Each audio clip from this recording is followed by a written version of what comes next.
The Interbiz Nigeria Limited. Marketing details Obosi.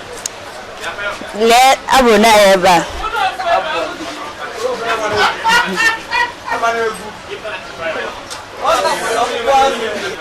Le phone number eba na details.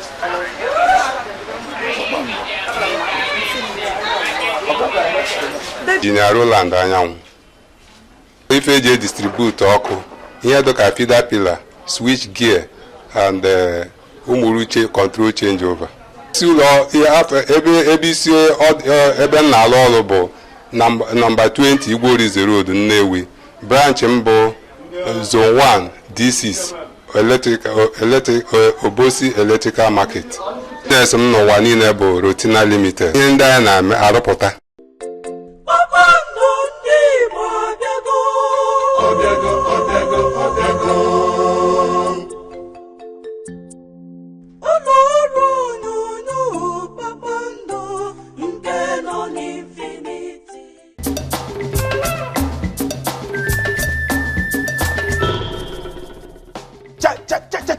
Igbo wen wurianwe maka na nke ahụ anyị na-achọ n'oke elu anọ n'anyị n'ogbe aka ugbu a.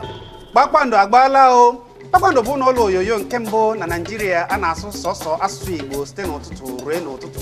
Kpakpando na-akwalite mmemme ndị Igbo, omenala, ejije, egwu, azụmahịa, ndọrọndọrọ ọchịchị, egwuregwu, asụsụ Igbo na ihe niile eji mara ndị Igbo.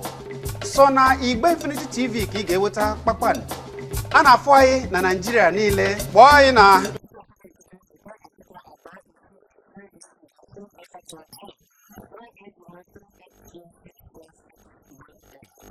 Kpakpando, ihe ndị Igbo. Na nke ọga kpatakpata Bennọkụ, onye na-afụ maka akụrụngwa ihe ọkụ unu na-afụ ugbu a. Kpakpando ndị Igbo abịago.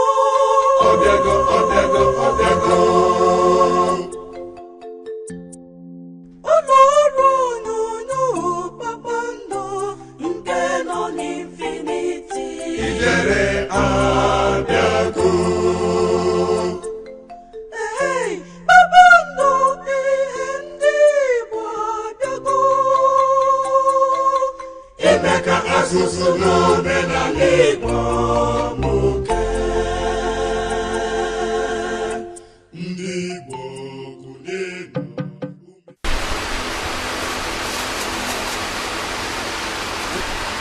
Afam bụ Mr. Kenneth Adaka. My company name is Fidelity Cable Nigeria Limited. Fidelity Wire and Cable. Ana m ekene ndị na-akwado ndị ụlọ ọrụ a. Awa na-agasa nke ọma.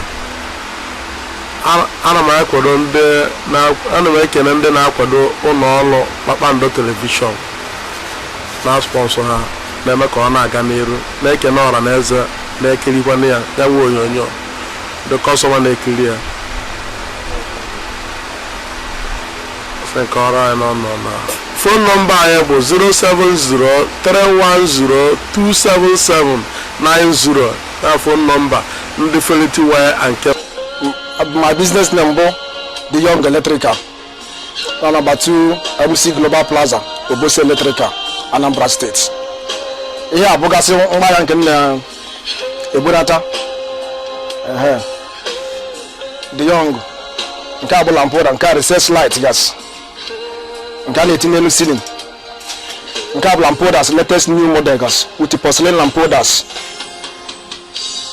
nke abụ nke screw type, nke abụ nke pin type, chandelier, crystal chandelier with music, nke abụ nke na-agụ egwu, crystal chandeliers, crystal music chandeliers. Ọkụ anyị na-ebunatagasị na-elegasị ya gasị. Unu na-anya ya afụ na ahụ with different types and new designs models.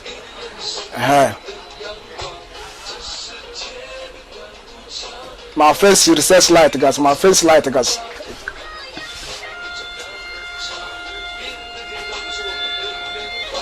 After the fine Igbo after my business name is Don Frank Investment. Then my shop number go number 6 Faith Plaza, Obosi Electrical Dealers International Market, Anambra. My phone number 070-3683-7401. Ile ahụ afọ na enwere m original 39 socket and 59 socket and switches and fancy and ihe ọbụla ya eji achọ ụlọ mma. Then ihe ọbụla bụ ezigbo ihe na-eburu eji achọ ụlọ mma o jiri eju ebe anụ specialized m ya and eji m egwu nke Chineke wee na-ekwe gị nkwa na ihe ọbụla ị na-ebiri n'aka m ya bụ original one. Then ihe anyị na-ere ma ihe eji eme surface and the conduit and ihe ọbụla ị na-ebiri anyị na-enye gị guarantee na original one ka m na-enye gị.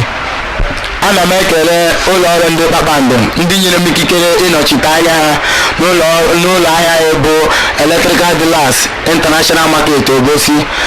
Wee na-ekwe ha nkwa na-asị ihe ọbụla bụ ozi achọrọ ka ezie ndị ụlọ ọrụ Kpakpando na site n'aka m nọ eru ha aka. Onye kwara anụ bụ isi nke eji polisi wee mara wee na-ekene ndị niile kwadoro agbamakwụkwọ nke mgba n'izu gara aga ya na ndị nyere m aka iji wee fụ na ihe gara ọfụma. Ejikọrọ were na-ekele ndị Loving Brothers Club ọgụ ndị sokwa ya kwado ihe anyị mere nke ọma ya na chairman of the occasion Emụzọmewulu onye nke ebe ya bụ isi aka ubere m okpueze onye nwekwa na ihe niile mere n'ụbọchị nke a gara ọfụma. Ana m ekelekwa ndị niile bịa n'ije ahụ ekelekwa ndị enyi niile ndị kwadoro ihe anyị mere iji wee fụ na ihe mere gara ọfụma. Na-ekelekwa ndị anyị na ha na-azụ kafe ndị eletrik ka ndị bịakwa n'igwe ma kwudosie ike n'ihe mere ife mere wee gaa nke ọma. Na-ekelekwa ezigbo nwunye m Kechukwu ji wee chọọ mma na ụmụaka o nyere m. Ana m ekelekwa ndị niile bịa njem ahụ ụbọchị a. Na-ekelekwa n'obodo ndị Kpakpando telivishọn ndị bịa wee fụ na ihe mere gara ọfụma. Ekele dịrị unu. Ka Chineke gozie unu niile edukwa unu n'ebe na-ekunu si bịachukwu n'ebe na-ekunu si n'aha Jizọs. Enterprises PLC. Anyị nọ na electrical market. Anyị na-ere ọtụtụ ahịa dị iche iche dịka chandelight, ceiling fittings, ụmụ ọkụ dị iche iche, wires, Dubai bulbs, Dubai fittings, ma ụmụ ọkụ ọzọ dị iche iche. Adreesị ahụ Jesus Line. Anyị nọ na zone 2. Nọmba shop ahụ bụ K16. Nọmba business number ahụ 08039316699. Ndị na-eme ka aka ngwaahịa na-eje mba ọzọ mba dị iche iche mba ofesi. Ndị na-agwakwa other steeti na anwa ndị electrical na na-emewe ọfụma. Ana m ekele unu nke pụrụ iche na-asị unu nnọọ. Afọ m bụ Ferdinand Onyekwe, the managing director of Federal Electric Holdings in Nigeria. Ife m na-azụ bụ electrical. Pass niile dị na electrical. Anyị na-ebute na supply original pass ọbụla anything ọbụla dị na electrical anyị na-ere ya na supply kwụ ọtụtụ ndị mmadụ. So ụlọọrụ Kpakpando na-azụ anyị afịa. Anyị na-ekele ndị ụlọọrụ Kpakpando ndị bịara n'oge awado ugbu a sị ka a nọnyere anyị. Na-ekelekwa ndị niile na-azụ anyị afịa si ebe dị iche iche na-abịa azụ anyị afịa ma ndị niile anyị na-asọpụrụ anyị afịa ndị ife ofedera na-amasị anyị na-ekenefe na-asị ka agba mbọ na-abịa atụrụ ya si ebe dị iche iche na-abịa na-atụnyere anyị. Afọ m bụ Honorable Chief Paul Nwodo Ezama One Nsukka, the director Blessed Pima Ventures Kusafia Limited. Ka office ya dị na zone progressive line zone 2 C20, zone 2 C18 and F6. Phone number 08037114061. Another one 07054235921. All Kpakpando maka ife ọma ha na-eme wee na-agbasa ozi ọma na-agbasa ozi maka ife onye na-eme na mba ụwa niile na-asị ga-alụrụ n'ụma n'aha Jizọs.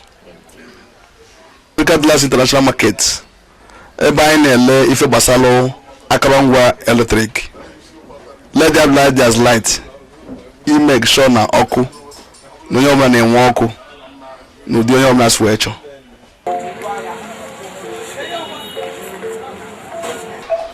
Mụnwa Prince Benjamin Ọjị Ogene na ọzọ bụ ife eji mara m.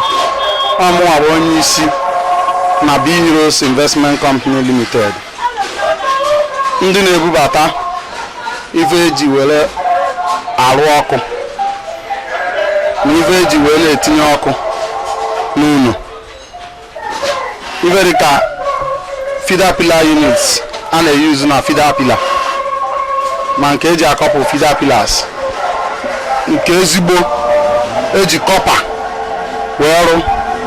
Ị na-anya na signboard a ifu dị yellow and black design, the same thing dịkwa na packet nya unit ka ime ibute n'ifu ha heavy ọ dị ịgbọ ya na ana ifu the copper content, original copper feeder pillar unit na feeder pillar physics na ọtụtụ ife ma cables eji awaya unu dịgasịkwa ebe a.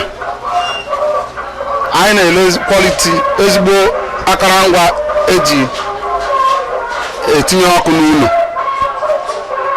na Electrical Dealers International Market Obosi bụ ebe anyị na-anọ. Shop number anyị B4/14 Classic Front Line Obosi. Ajikwa m ohere a were ekene ndị Kpakpando Cable, wee na-ekenekwa ndị afịa anyị niile, na-agwakwa ha gba mbọ ka ha fụ na ha na-enene Kpakpando Cable ka ha wee na-aghọta ife na-eme n'ala Igbo, na-agwakwa ndị mmadụ maka ife gbasara Electrical Dealers International Market nke ndị Kpakpando Cable na-egosi ụwa niile. Mbụ Managing Director Mabes Investment Company Nigeria Limited. Ana m azụ ahịa na anọ na Zone 2 Essential A2 Electrical Village Obosi. Ekwentị m bụ 08035494171. Ekene ndị ụlọ ọrụ Kpakpando ekene ese na onyonyo maka na ihe a na-eme erika onye na-amarọ ndị a mere onwe ya. Ọ bụ site n'ụzọ dị etu a ka mmadụ nwere ike isi wee gosipụta ngwa ahịa nke ọ na-ele, nke o ji ekesa ọha na eze, maka na ebe a bụ Mabes Investment Company bụ ebe ị ga-abụ ije inweta ife dị mma, ọha na eze amara gị. Onye ọbụla chọrọ ife dị mma, ife akọrọngwa ọrụ eji arụ ụlọ dịka electrical ga-abịa na nke onye a na-akpọ Mabes Investment Company, ebe ị ga-eje nweta ezigbo change over eji arụ ọrụ, mint change over, nweta ezigbo waya. Eji m ohere a were ekene ndị niile na-azụ anyị ahịa na ndị anyị na-azụ, wee na-asị na ndị anyị na-azụ ya aga n'iru, ndị na-azụ anyị aga n'iru n'aha Jizọs.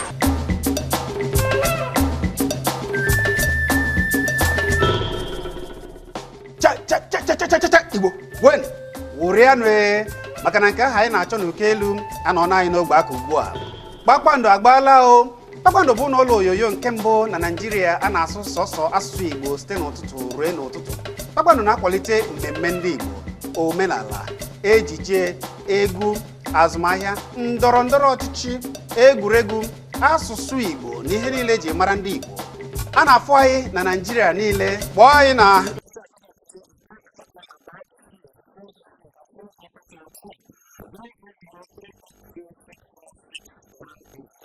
Kpakpando, ihe ndị Igbo. Ndị Igbo anyị na-ekele unu. Ugbu a anyị na-abịazi na mmechi n'afịa Electrical nke dị n'Obosi. Taa ka ọ bụ. Anyị na-abịazi na mmechi ugbu a ụmụ okorobịa na-enwe aṅụrị na Kpakpando bịara n'ụlọ afịa igosi unu ihe ha na-eme. So otu a ka ọ dị. Unu bụ na ha na-enwe aṅụrị na Kpakpando erutego n'ụlọ ahịa taa. so otu a ka ọ dị ka ka obi dị taa obi ndị ọzọ aṅụrị obi dị nwere na Kpakpando bịara nwana m anyị nwa aṅụrị ọ dị ibi na-asị Kpakpando na-asị Kpakpando ka Chineke wuru n'ume ịlepụfụ anyị fụ ka bọọsụ eletrik ihe gosiri na kọmpụta na-adị so anyị chọrọ ndị mmiri kwuru ka mba ụwa niile ma na-abịa na azụzụ ihe na eletrik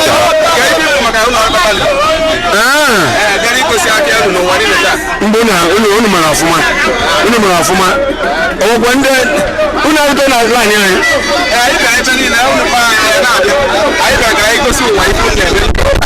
biko ya unu bịa na ebe kọstọm laịn anyị ga-adọ ya dịrị anyị mma a na-ekene ụlọ ọkpọchi ndị a wee na-ekene ụlọ Kpakpando maka ezi ọrụ ha na-arụ n'ụwa niile kwa mgburugburu wee na-ekenekwa ndị yut nọ na eletrika na-ejikwa ohere a na-ekene maka na ọkwa bụ yut lida nọ na eletrika a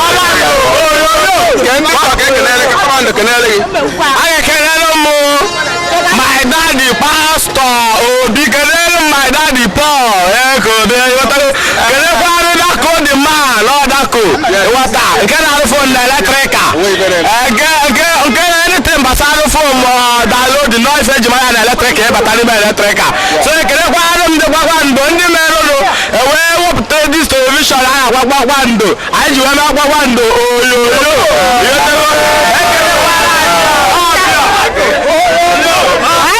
kenere m ndị Kpakpando ihe ọzọzọ na-eme n'ụwa so anyị nọ n'eletrika anyị na-azụ afịa n'eletrika ka anyị mara ndị afịa ife anyị na-azụ anyị na-asị ndị Kpakpando unu gaba n'iru unu gaba ọfụma ka anyị na-asị na oyoyo ife dị mma so wee na-ekene afọ mbụ Chizọba Obosi Obosi a ka isi azụ Obosi na onwe gị ihe ndị azụ Obosi bụ na ọmụ nwa na so anyị nwalesi ndị eletrika na so feji azụ afịa so wee na-asị ka nkene unu n'otu isi wee na-eme ife a ọ dị mma wee na-asị Kpakpando unu gaba n'iru n'aha Jizọs ana m ekele unu bụ ndị Kpakpando na mbụgodi afọ mbụ Nnamdị nke ma bụrụkwazi ya maneja bụ Heroes Company Nigeria Limited ana m ekele unu n'ọmarịcha telivishọn a unu wepụtara ọmaka ọ bụ iji wee kwalite asụsụ Igbo maka na Hausa na-asụ be ha Yoruba na-asụ be ha mana abịata be anyị ọ dịka ọ na-anakwu ọnakwu so wee bụrụ ihe dị na ya ekele m unu maka na ọ bụ ihe dị mma ka unu na-eme onye bụ ihe dị mma ya too onye kwuru ugo kele ugwu na Chukwu na-agọzi unu n'ihe ha unu na-eme ọ bụ ihe dị mma ọ bụ iji wee kwalite asụsụ anyị wee nwee ike wee bilitekwa ọzọ maka na asụsụ anyị anago na-akwado ka ọnwa ọpịị unu wee sịkwa unu wee kwalitekwa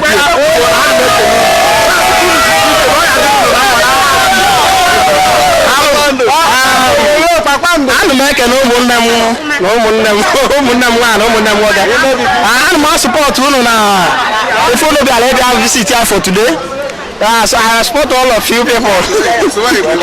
Chineke ana m asị ka Chineke na-agba unu ume ka ọ nọ elu uru unu nwekwa ike bịa bụsị ọzọ ndị be anyị ekene unu anyị na-eji ọha na-echetara ndị nọ n'ugwu Hausa ndị kpọrọ anyị n'ekwentị wee na-agwa anyị nsogbu dị n'ugwu Hausa wee na-ekwukwe maka nsogbu ndị Hausa na-atụ atụmatụ ya anyị na-agwa ndị nọ n'ugwu Hausa ka uche ha dị ya asị ọkụkọ na-agba nri anyị uhie akọna ya anyị na-echetakwa ndị Igbo ndị be anyị ndị nọ na Libya ndị kpọrọ anyị kelere anyị na mba anyị na-agba anyị si unu jisi ike gbanụ mbọ kiriwe Kpakpando anyị natachara ozi unu niile ndị si akụkụ mba ụwa dị iche iche ma ndị si na South Africa ndị si na Cameroon ndị kpọrọ anyị n'ekwentị gwara anyị maka nsogbu na agamnihu ha anyị kelere unu si unu jisi ike na-ekiri Kpakpando Kpakpando na-achọzi ịhapụ afịa wee naba ugbu a ụbọchị ọzọ ka anyị chụọ n'Owere nchi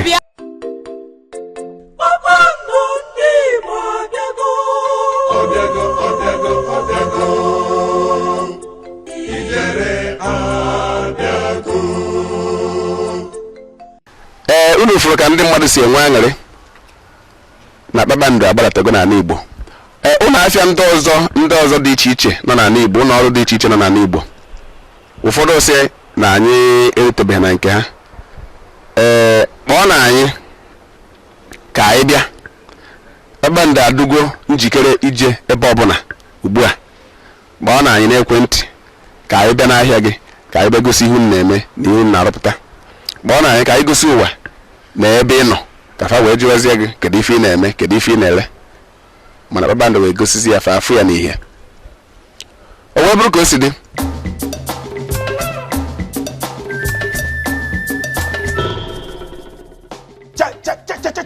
Igbo wen wụrịanụ maka na nke ahụ anyị na-achọ n'oke elu anọ na anyị n'ogbe aka ugbu a Kpakpando agbaala o Kpakpando bụ n'ụlọ onyonyo nke mbụ na Naịjirịa a na-asụ sọsọ asụsụ Igbo site n'ụtụtụ ruo n'ụtụtụ Kpakpando na-akwalite mmemme ndị Igbo omenala ejije egwu azụmahịa ndọrọndọrọ ọchịchị egwuregwu asụsụ Igbo na ihe niile eji mara ndị Igbo a na-afụ anyị na Naịjirịa niile kpọọ anyị na